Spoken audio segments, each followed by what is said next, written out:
The views and opinions expressed on Coffee and Compatibility are those of the podcast host and do not necessarily reflect the official policy or position of ASHI.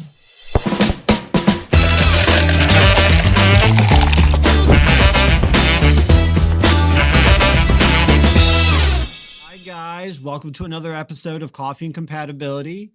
I am Eric Weimer, and with me as always is the ever-present, always lovely Dr. Kelly Hitchman. The ever-present.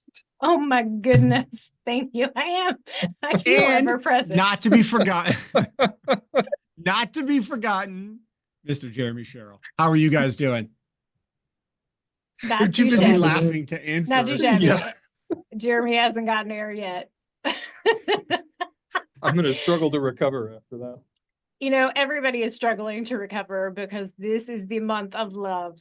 This is the month of the Valentine's Day, the month of compatibility. That's right. If you will. This is the month for us to shine, right? Like, this Yes. is, if there's ever an HLA month, it would be February. Yes, Is I your think partner- everybody. Is your Yeah. partner a 10 out of 10 match? Right? Okay. We have to make an HLA joke. I know. I think everybody knows. If you know me, you know that I actually hate it that we use the term match. I think it is totally misconstrued. Yeah. But for the purposes of Valentine stuff, which is also a made-up holiday. Don't get me on I'm my sure it's soapbox. I'm sure Don't it's get fine. me on my soapbox, Hitchman.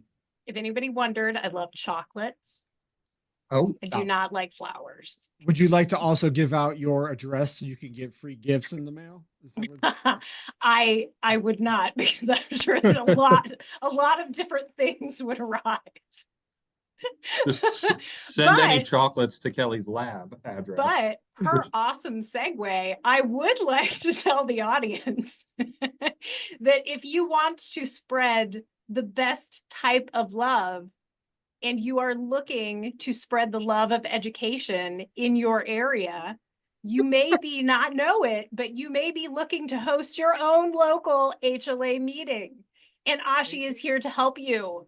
They are offering to host and sponsor a $1,500 fund for you to bring technologists in your laboratory together and share knowledge in your community. And there is no type of love like the love of passing on knowledge and education. And it's not hard. It's not No. hard. Like, it doesn't require moving mountains or anything. You don't have to hike up a giant mountain or anything. It's That free was such a money. smooth transition. Nicely done, Kelly. That's what I do. Kelly, when is the deadline to apply for that funding? That is a fantastic question. I don't know It's the Mar- deadline. it's Eric, March do the you know 1st. the deadline? It's March 1st? It's Oh March my gosh, the the 1st. deadline is coming up really, really, really fast. It's a good thing it's easy to apply. Yes, it is easy to apply. You can apply through the forms located on the ASHI website.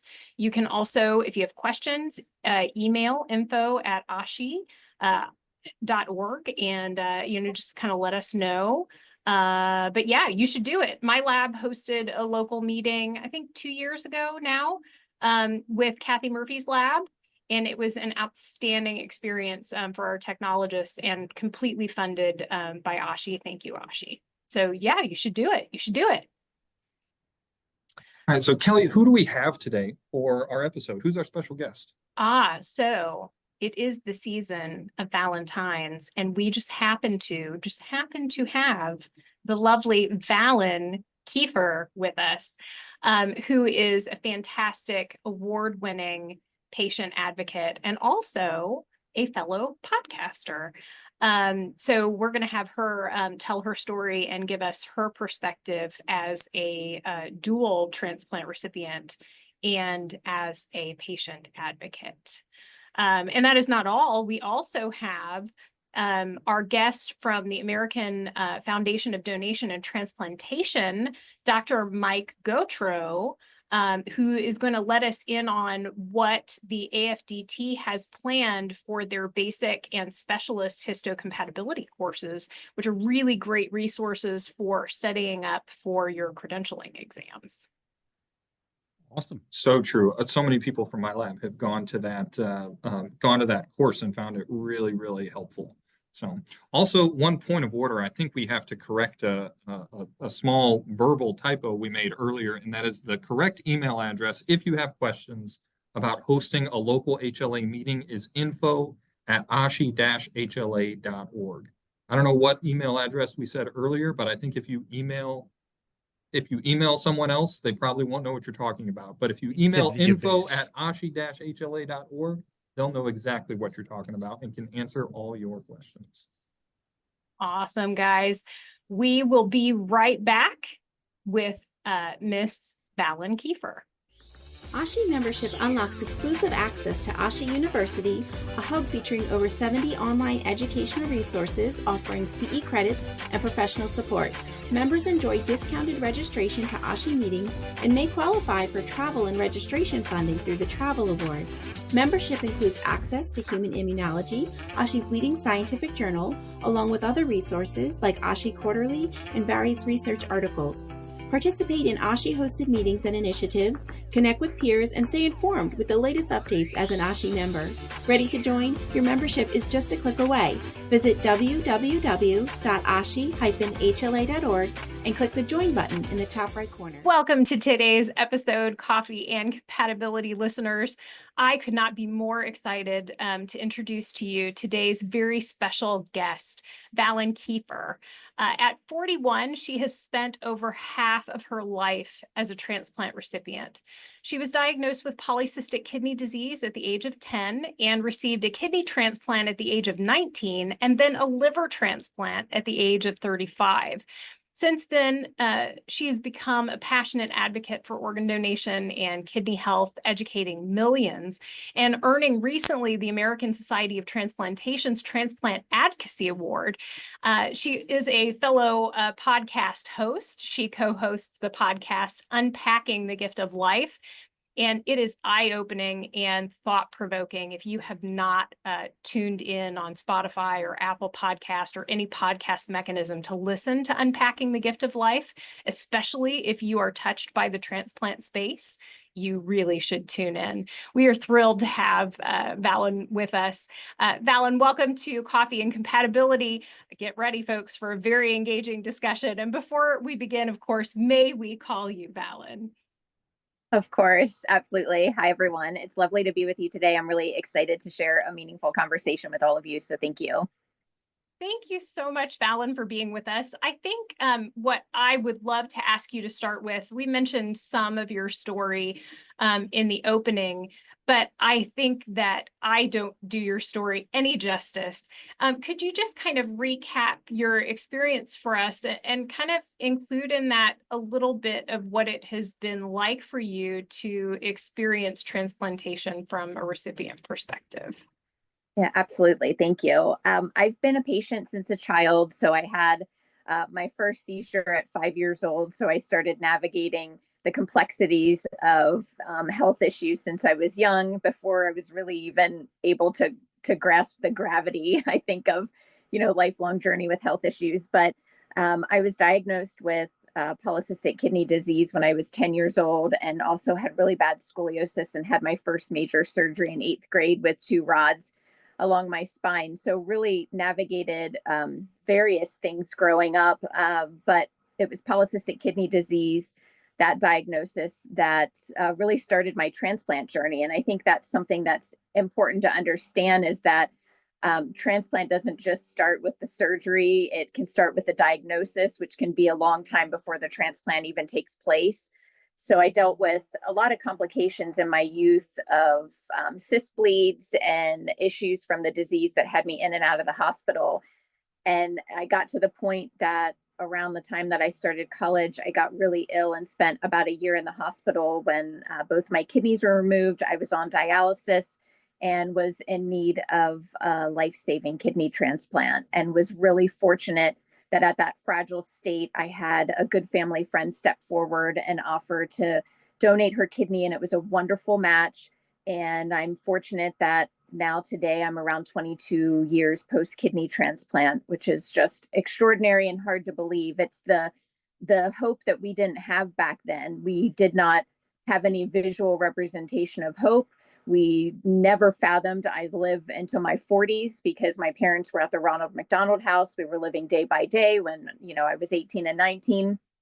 And I think that getting that second chance and getting, my life more than doubled because of this is something that never gets lost on me. Like every day I wake up and I'm just so passionate about this community and helping other people that it really is what drives me every day and keeps me grounded. The work is very therapeutic.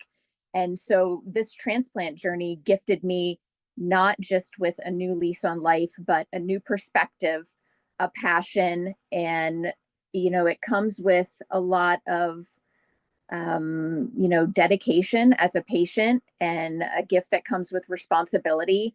And I don't take that lightly. I'm very passionate about being an advocate for myself and others. And I feel like it's a way to show our gratitude to our donors. I did really well for 14 years after my kidney transplant and then got really sick again. And that's when I needed a life-saving liver transplant. So I think the important thing to understand with polycystic kidney disease is that it's so much more than kidneys. I've recently said that it needs renamed because it is wild how it can impact our whole bodies really. And so, when I got my transplant, it wasn't a fix in regards to that. And so needed a liver transplant, was fortunate to get that, but I had to travel out of state for it. That was a really long journey in itself, but I'm thankful to be here now 6 years post liver transplant. And honestly, I lived such a grateful journey after my kidney transplant of doing advocacy and the things that I love and, my health being restored. And there was a different sense of gratitude when I woke up from my liver transplant. Like it gives me goosebumps thinking about it because I feel like it took on this whole new dimension. Like I could feel the energy of gratitude.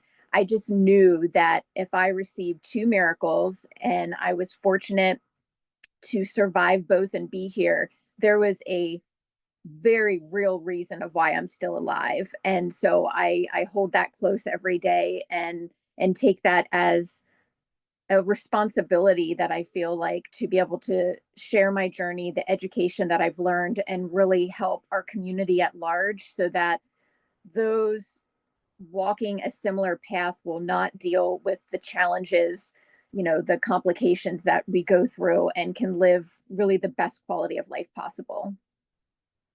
Yeah, I mean, you have such a fascinating and have been so forthright in your sharing of your journey in the process. So thank you for that. And I think being an advocate is something that that we on this podcast believe in a number of avenues. And sort of where I wanted to touch on with you is most of our audience is laboratory professionals, right? So people behind the scenes performing the tests to help patients like yourself receive transplants and determine if they are compatible or not compatible and sort of help patients in that regard. And I'm curious from your perspective and throughout your journey how you feel the various all of the lab things that you've had done to you throughout your journey of how that experience has been and what you liked, what you didn't like, what maybe you would like to see changed or improved. Well, when I think labs, I think of the importance of the fact that I get them done at least monthly for the past 22 years and for the rest of my life. So there is such importance to that information that we receive and that we receive it timely. And then what our healthcare providers can do with that to take the best care of ourselves. Also, the fact of accuracy with lab numbers and how much patients hold on to those results and how they impact us physically and emotionally.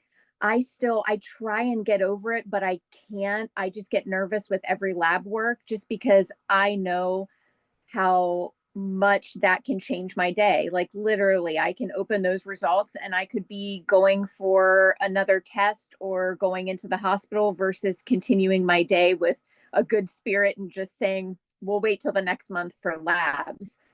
I also thinking of HLA testing is it is like the most important thing when we need a transplant is to find the best match. But I feel like that's the extent of the conversation for me on my journey with HLA testing and matching. And I just personally speaking, think that I would have really enjoyed learning more about that during the process and having more of a connection to it than just I need to find the best match.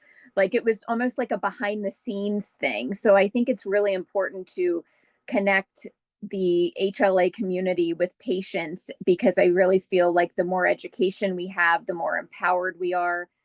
And I think it's also important to understand the ripple effect that comes from the accuracy of HLA testing is that the importance of the match is not just making the transplant happen. It's the longevity of the transplant. It's the health that we have with that organ and less complications, hopefully. And then it's even beyond the recipient because if my kidney has lasted 22 years like it has, I haven't needed another kidney. I didn't have to go back on the list. Like there's such a ripple effect of good that comes with the quality of lab work and testing. And so I think it's really good. I meet a lot of people who are behind the scenes like this, but play such a pivotal role and they never get to interact with patients. So I think this is really important. And I appreciate you having me here today to make that connection with your community.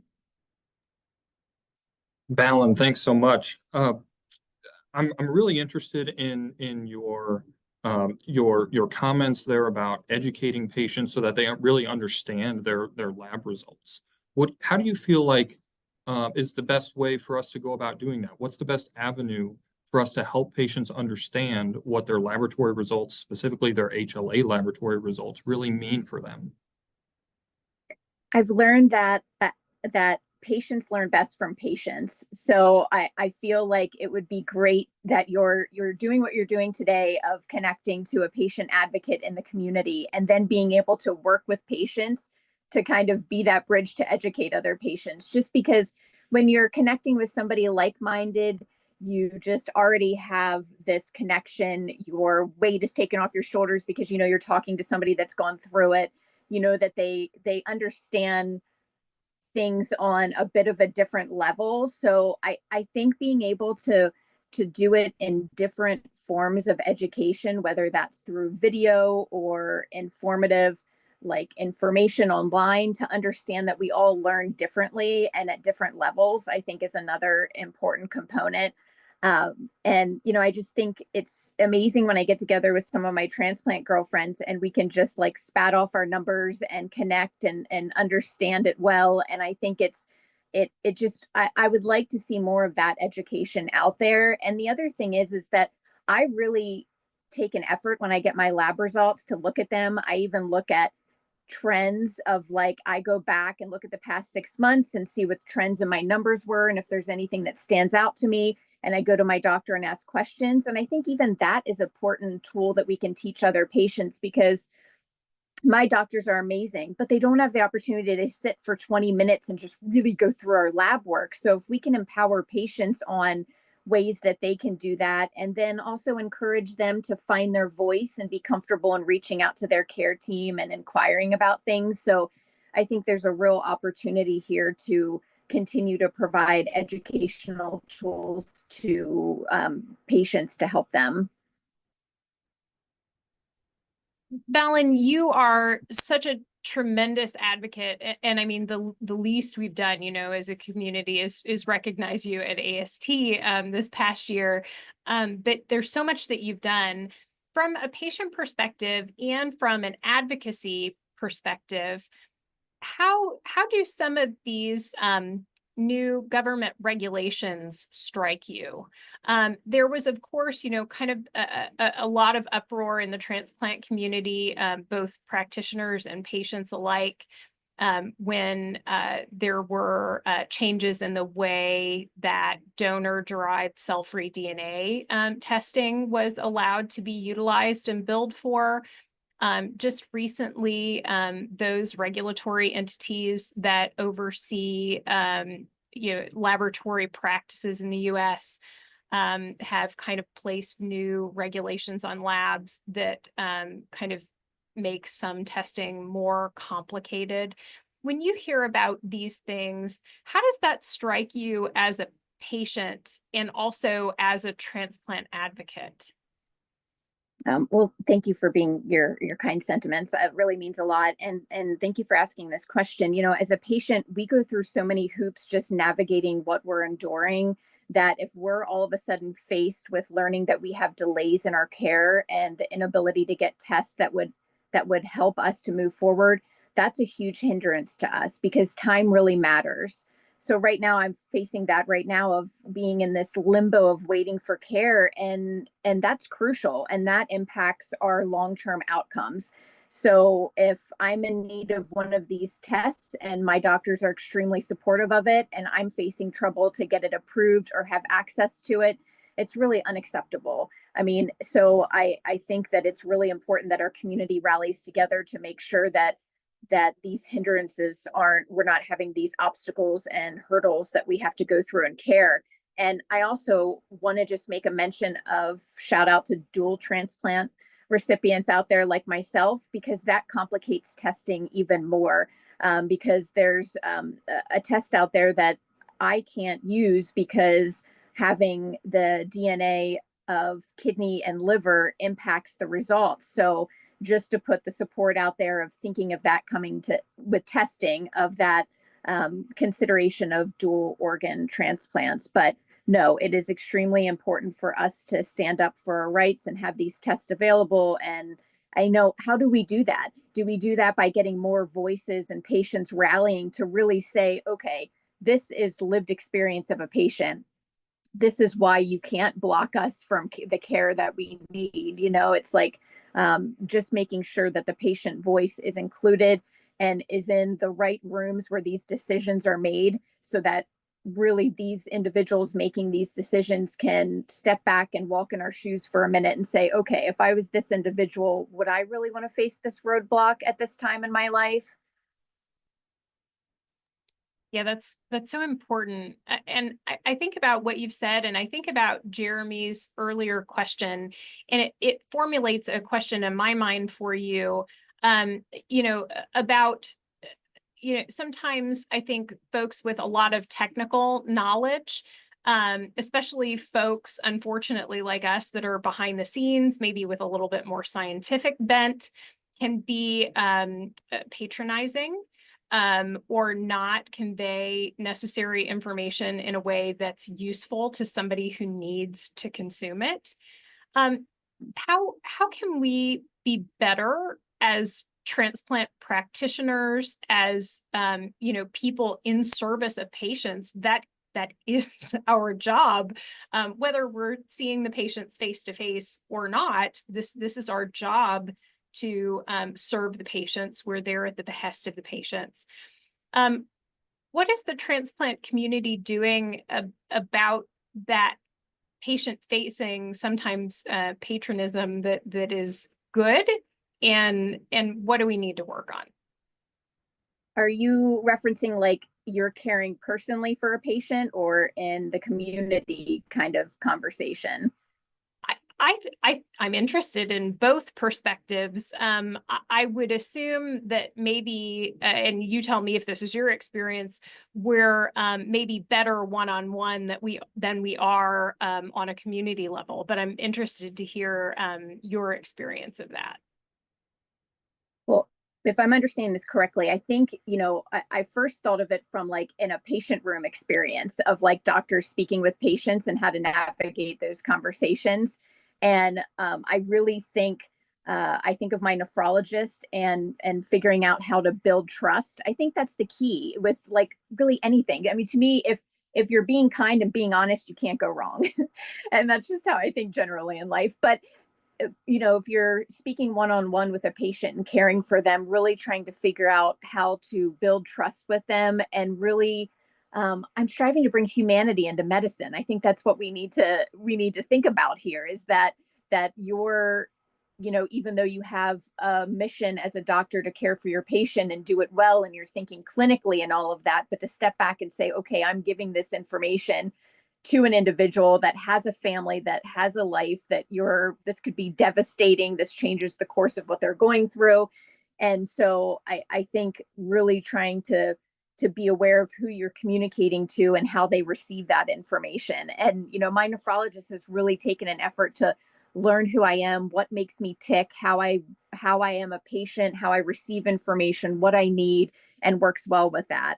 And I think to your question about communicating with the community at large about information, sharing information, I think I've learned from sitting on executive steering committees for clinical trials and being in smaller rooms with executives. I think something that is helpful is making sure that in your work and in your efforts, that when you're having brainstorming sessions, you're including a patient, because that's giving you direct access to the community at large, and you can have these personal, intimate conversations to bounce off any questions or concerns on how you're speaking to the public at large. And you're having that just gem to be able to have insight to the community and make sure that you are addressing them and communicating in a way that will connect with them and be effective. I hope that answered your question. If not, please let me know. 100%. You're right on point. Yeah, I think that was a great answer. In our final few minutes here, I sort of want to touch on something we've sort of been going around and around on, I think, and that's right, the sort of gap that exists between what various transplant professionals do and understand, and how we convey that information to patients such as yourself. And I think for me, that really means, how we as transplant professionals work with, patient advocates, much like yourself, to like build partnerships, build this relationship, right? So that there's, as you already said, like there's an existing trust there, right? Like our goal, as Kelly already said, is ultimately to help patients, and how our society, ASHI, and its members can partner with individuals and advocates like yourself to sort of foster that. And I would really, really love to hear your thoughts on how, like, we as a professional society can work with stuff like what you have been doing to help in any way that means, right? And so to me, that's, if there's lab questions, HLA questions, right, that is like certainly in our bailiwick, anybody on this podcast is more than welcome to help you and your colleagues at any time. And that being said, we will also volunteer most of the ASHI membership to do that as well. And so I'd love to hear your thoughts on what we can do to continue this conversation with you as we go forward. Absolutely. It makes me think 20 years ago, I was knocking on doors for people to just listen to what PKD was and transplant. And, in the beginning, it was like, oh, that's nice. That's nice. You have this, like back then, just wanting people to listen. And now to be asked by you 20 years later of how can we work together shows the amazing transition that has taken over, has happened over these past years, and what a wonderful place we're in right now, that the community wants to collaborate. And I think what I have learned so much lately is the power of partnership. First off, if I can just kindly ask, if you view patients as partners, you are going to shift the dynamic here. So that is something that has meant a lot to me, to work with individuals who have seen me as a partner. And I'll give an example. I was at a meeting and a doctor spoke up and wanted to give an example of something in connection to the patient perspective. And he said, I'm sure my colleague next to me would agree. And I will never forget that man and him saying that, because he referred to me as a colleague and not a patient. So I have felt and seen the shift of it. So if you can change the perspective and the just the viewpoint from within organizations and companies to no longer view a patient as someone separate, but a partner in the efforts you're doing, you will make a difference first off. So I think that's the granite foundation that we start with. And then from there, you say, okay, what are we working on? We have conferences, a patient needs there. We have a board, a patient needs to be there. If you're discussing or making a decision in regard to patient care, patients need to be there. And we are going to elevate and improve everything by working together. And I had to think to myself, when I go in these rooms with these extraordinary individuals, so smart, so accomplished, and I'm like, God, I don't know what they know. And then I had to tell myself, well, they don't know what I know. And that's the beautiful thing about life. And that's why we all join together, like, because we are just amazing when you put us all together in a room and are passionate, and we all have assets and bring something to the table to contribute. And I've seen and felt the impact of it. So I really recommend that, this is such an important part of patient care that you do. And I would just be so ecstatic to see more of a connection with the patient community with the work that you're doing. So I think there's opportunity with educational tools that you could create to connect with organizations in different communities, and you're well connected with the right communities out there to reach patients, like American Society of Transplantation, and then larger organizations like National Kidney Foundation and Donate Life America, all of those. And yeah, I just think that all the different discussions that you have, if you have panel discussions, your conferences, all of that, just really trying to think of being more thoughtful in your inclusion in patients. And I really feel like you will empower within and also with the community at large. Well, I think, thank you so much. I think that's so uplifting. Ashi has a lot of great patient leadership to learn from, and we appreciate learning from you. And I think that we would be wrong to not ask, because at this point, I'm sure the audience wants to know, would you be willing to share any life updates with us? How is your life? How is your health? Give us the deets as we close out. Absolutely. Thank you. So I think the important thing I've learned, I'm doing wonderful regardless. I think what I've learned is that when you navigate multiple chronic illnesses like I do, there are always health hiccups. And I think the more that we understand and embrace that and not be surprised and like upset and brought down by it, the better we can live well alongside chronic illness. And I think that's what I'm always striving to do, is just say, how can I continue to live well alongside issues that I have to manage and navigate? And really it boils down to, because I just cling on to my zest for life and just do not want to lose that despite all that I have to go through. So last year was a miraculous year with patient advocacy. I traveled all around, even to Ireland. It was just insane and so wonderful. So I'm excited for the adventures that will come up this year. I kicked off the year talking virtually to med students in Turkey, which was just, they were so generous, and it was amazing to be able to bridge transplant from the US all the way to Turkey and bring us together.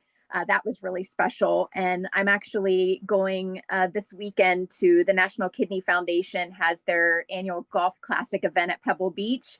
And so I'm the mission moment speaker there, and I'm very honored.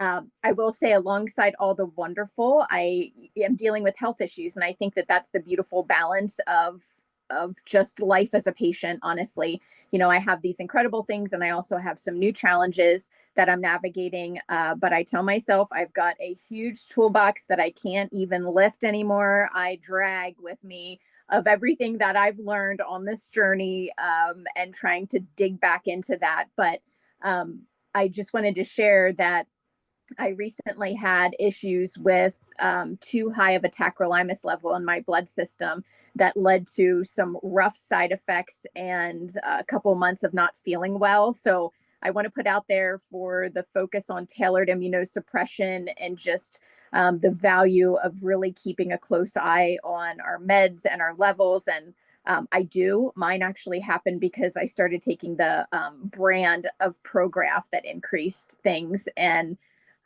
Also, I'm dealing with a new complication from polycystic kidney disease, and that may be a conversation for another day with us. But the education there is that when you get a transplant, it does not get rid of the underlying disease that you have, and that we still have to deal with complications from, the root cause of our transplant sometimes. But really, being able to be with all of you today and do this work is what keeps me moving forward, and almost just saying, hey, I have too much good stuff to do. This stuff, I got to get this under control because I got to get back on the road and get back to doing what I love. So really, these type of efforts and being with all of you really fuels my passion and desire to just continue to be strong and well and do all that I can for our community. So I thank you very much. Well, thank you very much for joining us. And we appreciate not only coming on and talking with us about your opinion, but all that you have done and, your insights into patient experience and everything is just truly, truly valuable. So thank you very much.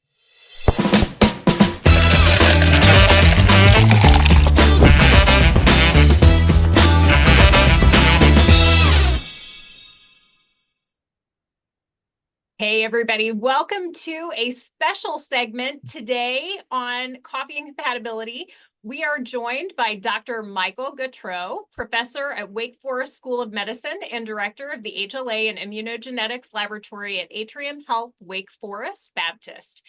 He's a former president of both ASHI and ACHI and has served on multiple committees for the OPTN. And we're excited to have him with us today, especially because he is joining us as the current course director and board member of the American Foundation for Donation and Transplantation. So thank you for being with us today. May we call you Mike? Please do. Oh, thank goodness. I was Mike long before I was Dr. Gautreaux. We are thrilled to have you with us today because coming up really soon is the American Foundation for Donation and Transplantation histocompatibility specialized coursework. There are basics courses, there are specialist courses, and there are things changing about the program this year since the pandemic. So can you tell us what is the difference between the AFDT basic course and the AFDT specialist course? Well, the AFDT, first off, thank you all for having me. AFDT basic course is essentially for people who are new to the field. So our target audience are technologists who have about 1 year in the laboratory. Now, that doesn't mean it's only open to technologists. Anybody can take the course as long as, I think the minimum standard is 6 months. But essentially, it started as a way to train people or educate people in preparation for the CHT exam that ACHI gives. It's more than that. We try to teach more about laboratory and scientific basics, but that's essentially how it started. And like I said, it's not limited to technologists. I took the course as a postdoctoral fellow back in the 20th century. Anyway, we could talk about that at another time. The specialist course is got a little bit larger of an audience. First off, technologists who have been in the field for about 3 to 5 years, ones who are studying to take the CHS examination initially. Also for new directors or directors in training, it's a good course for that. And we've also had some surgery and nephrology residents and fellows take these courses just to get a little bit of, I guess, background in histocompatibility and, what does HLE even stand for, stuff like that, basics.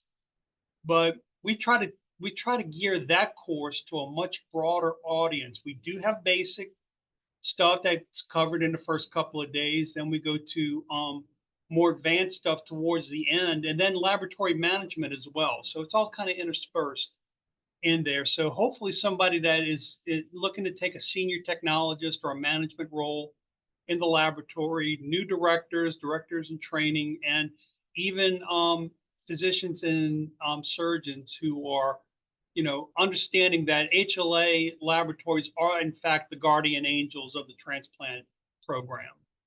So I think it was perfect. Um, I'm super jelly because I never took any of the courses. Totally should have, and I probably should. you need to talk Um, to Schmitz about that. yeah, I mean, I just never have. Yeah. Regrets, right? Regrets. Uh, but Mike, what of the upcoming courses, whether the basic or the specialist, what do you see as like the best part of taking the courses? Well, I mean, obviously they're different courses with different audiences, but the best part, um, you are interacting with people that have a common purpose, no matter which course you're taking, and at a similar career path, and it's in a similar step in the career, and learning and talking with people, regardless if they have a doctorate or a bachelor's degree, doesn't matter. These are colleagues, and to get that collegial feeling, just sitting around talking about what you learned that day. What the hell was Gotro talking about when he started talking about adaptive immunity? What? Or how is this going to affect me in the laboratory? And then you start to hear people talk about, well, knowing basic science is important and what we do. And I still have the ones that are still in the field and have not retired yet that I took the courses with. I still talk to at ASHI meetings when we're both there. It's amazing to see what our career paths have been. Mike, I am absolutely going to steal that phrase that HLA labs are the guardian angels of the transplant world. That's my new favorite. I'm gonna be repeating that over and over Well, again. if you listen to one of my lectures, I show the famous picture of the first miraculous transplant, and in the background they have a guardian angel, and I always point to that as the HLA lab. Oh, I love that. So let's give people some of the details here. So when is the course? Where is the course? And then is it in person or is it virtual? Okay, so unlike previous years, both courses, basic and specialist, are going to be offered in person. Right now, and this is still tentative. We have not worked out final details yet. The basic course will be June 7th through 9th, and the specialist course will be June 8th through the 13th. Don't write that in pen yet. Registration is going to open hopefully by the time this podcast is aired. The registration will be open. And for those who are concerned that this might interfere with the ASHI educational workshop, that's at the end of June. So we deliberately set this up so that they would not interfere. But yeah, right now it looks like it's going to be 7th through 9th for basic, 8th through 13th for specialist. Ish. We're almost there. As of And the it's time and you said it's in person. It's in Arizona this year, correct? Yes, it's in Tempe, Arizona. It's actually, I looked it up just before I got on. It's at a hotel. Let me see. It's at the Omni Tempe Hotel at ASU. So it's just off the campus of ASU, Arizona State University. So, I mean, hopefully it'll be close to the Greek Row. We can all, hit up for a kegger, I guess. Do kids still do keggers these days? I mean, it's been a long time since I've been in college. So, look, I think you're talking to the wrong group. For that, we may have to get some of the people in the basic Yeah. and/or specialist course Yeah. to fill us Okay. in after the fact. Yeah, you got to come to the meeting to find out. And actually, you so gotta Mike, register for the can you course. tell us who are some of the faculty that'll be participating in teaching courses for the basic and specialists? Well, Dr. Hitchman, I'm glad you asked. You are one of the faculty of both the basic and the specialist course. We're going to have Dr. John Gerlach from Michigan State is also one of the lecturers in the basic course. If anybody's ever heard him speak, he's a fabulous lecturer. We have Rob Lusky, Ariane Mankey from San Francisco at Stanford, and Actually, Eleno Shields from my laboratory will be giving a couple of lectures. In the specialist course, once again, it's myself and you, Kelly. Lauren Gregor from Tulane, who used to be with NMDP and is still very closely associated with them for basic genetics and population genetics. And some of the other speakers right now are still in flux. We're going to have Annette Jackson from Duke, who always gives fabulous lectures. And yeah, right now we're not sure exactly who our clinical speakers are going to be. We're still waiting for confirmation for that. Oh, and Rob Lusky, Dr. Lusky is going to be speaking as well for cross matching and other things that only he can do. So folks, if you need more information to register, or if you want to learn more about the content of these courses, you can go to afdt.org/services/education and click on the links for the basic histocompatibility course or the specialist histocompatibility course, or both. Maybe you just want to dive super deep and stay with us the entire week. You go for it. It's gonna be a good time. If you really want to do 10 days of this, more power to you. That is dedication. That is dedication. Thank you so much, sir, for being with us today on the podcast. Thank you, Mike. Hey, thanks, Mike. All right, y'all take care.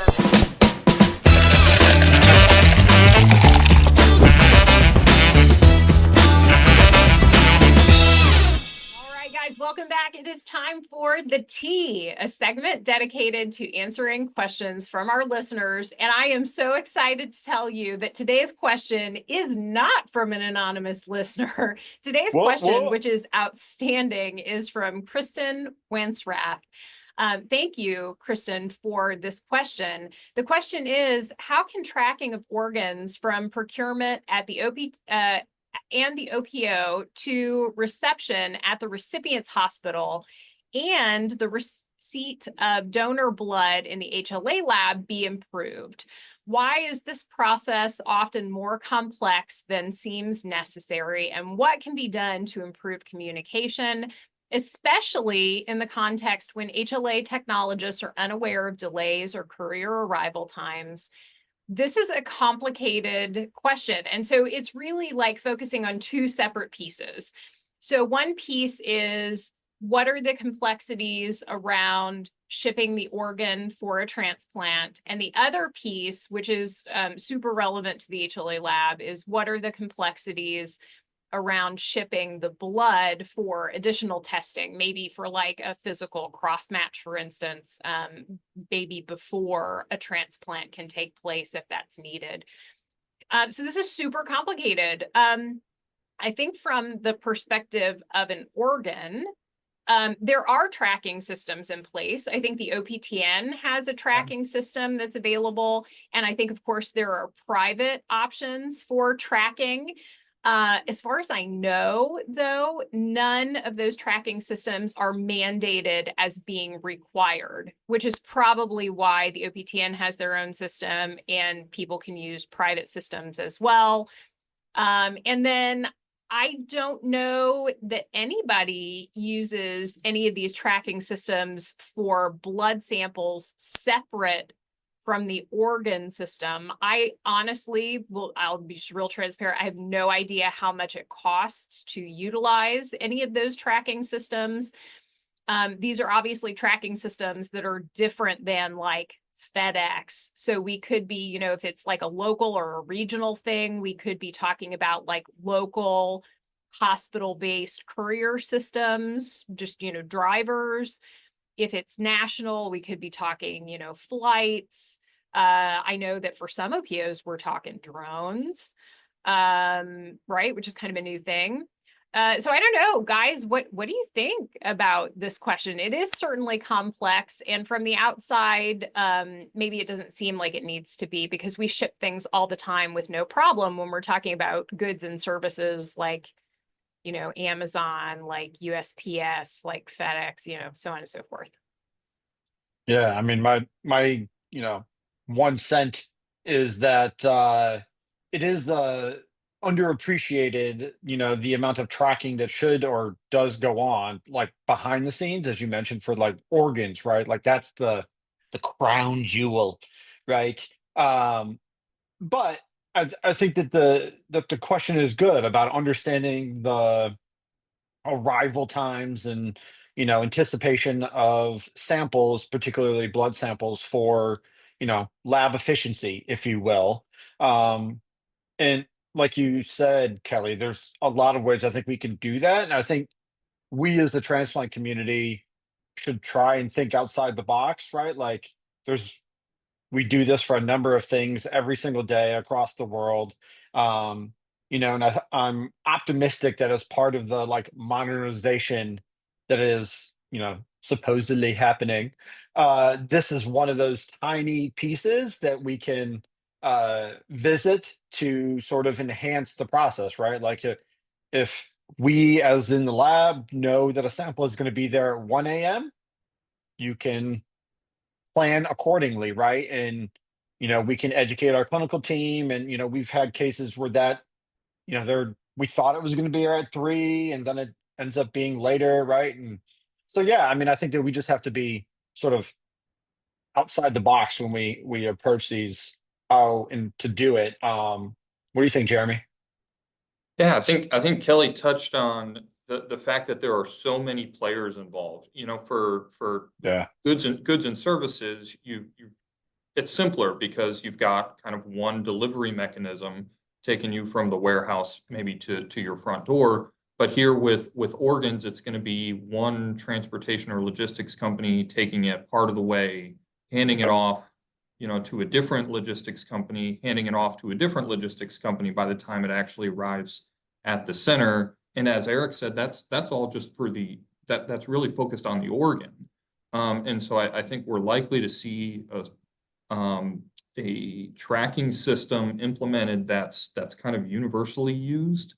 But how would that filter down to the blood samples? Probably unlikely that it would. And so for us, I mean, how can we improve that communication? Well, I think each center and lab would need to focus on having really good lines of communication with whoever is handling the logistics for their center. But then also, I think it comes down to we're going to have to be flexible and understand that the ETAs that we get are not going to be exact. We're not going to bat 1,000, and we're probably not going to be particularly close to batting 1,000, right? We're going to have to deal with a little bit of an unconventional or a moving target as far as arrival of samples, and that's going to be something we're going to have to deal with as labs.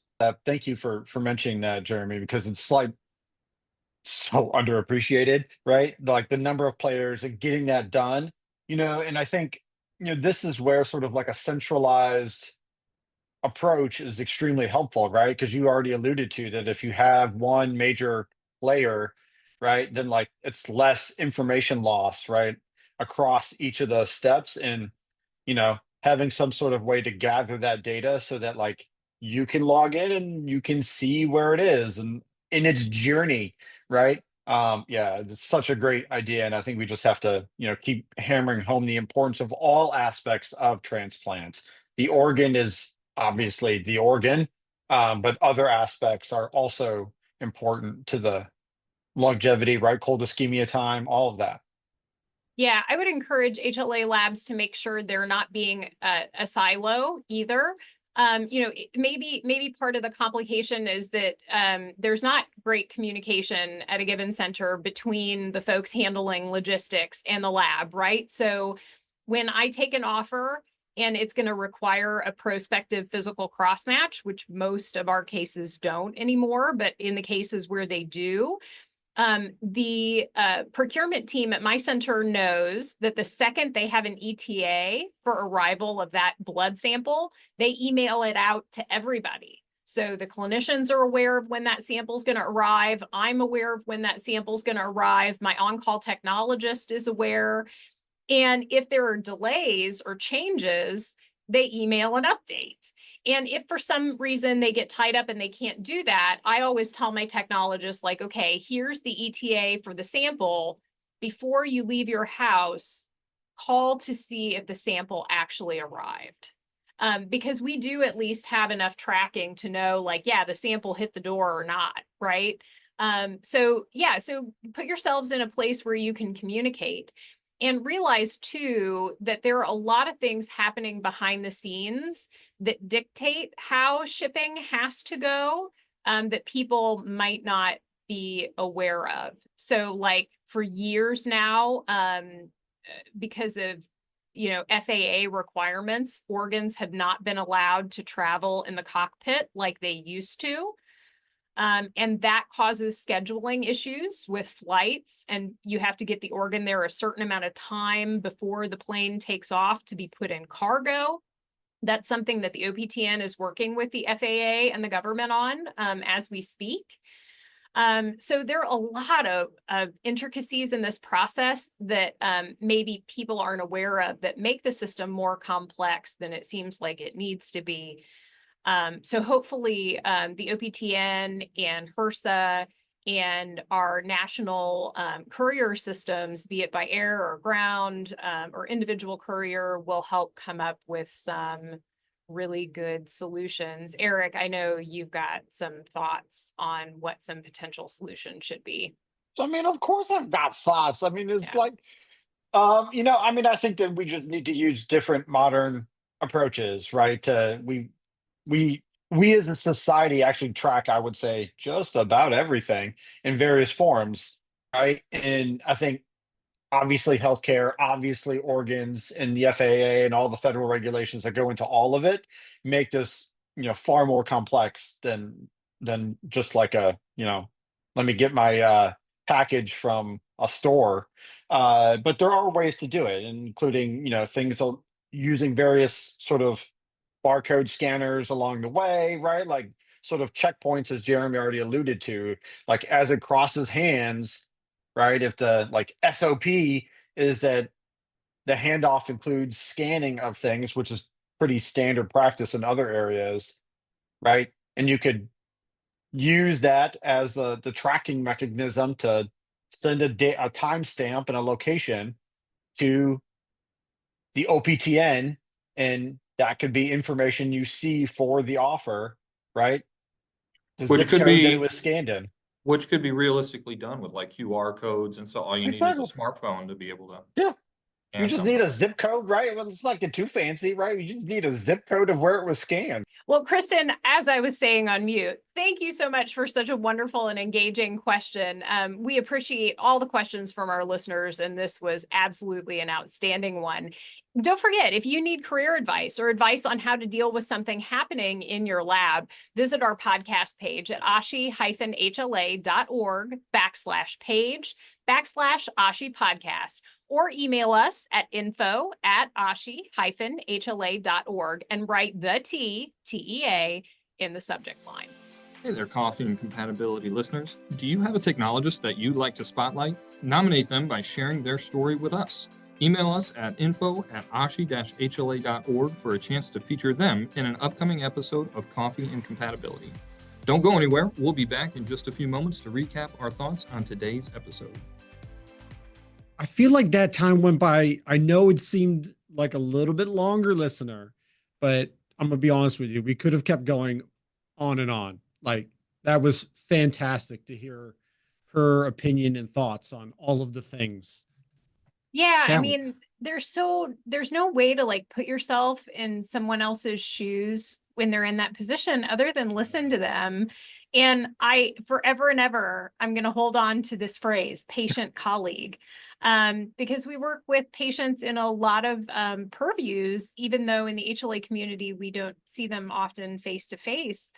But they are a colleague. They Yeah. are the subject matter expert of experience. What can be more important than that? Yeah, that's a really powerful idea, and I'm thinking a lot about as we leave that interview, just the comments about how can we better educate patients about the laboratory portion of a transplant. How can we provide more resources, more relatable resources coming from more relatable sources that would be helpful for them and improve their experience. So I think we have work to do on that front as a society. Yeah, and I thought it was really important that we take to heart the the point that Valen made regarding the impact her lab values had on her.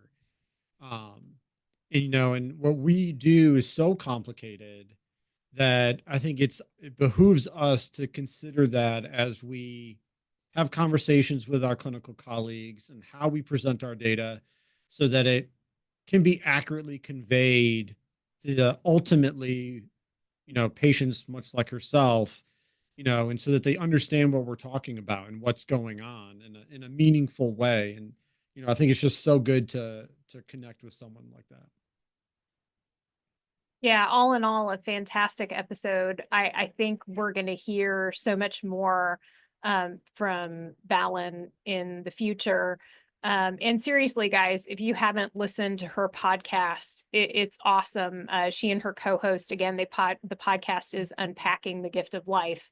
If you want to understand as a laboratory practitioner what your work accomplishes in a real tangible way, tune in. It's worth it. Absolutely. All right, guys. Till next time. Bye.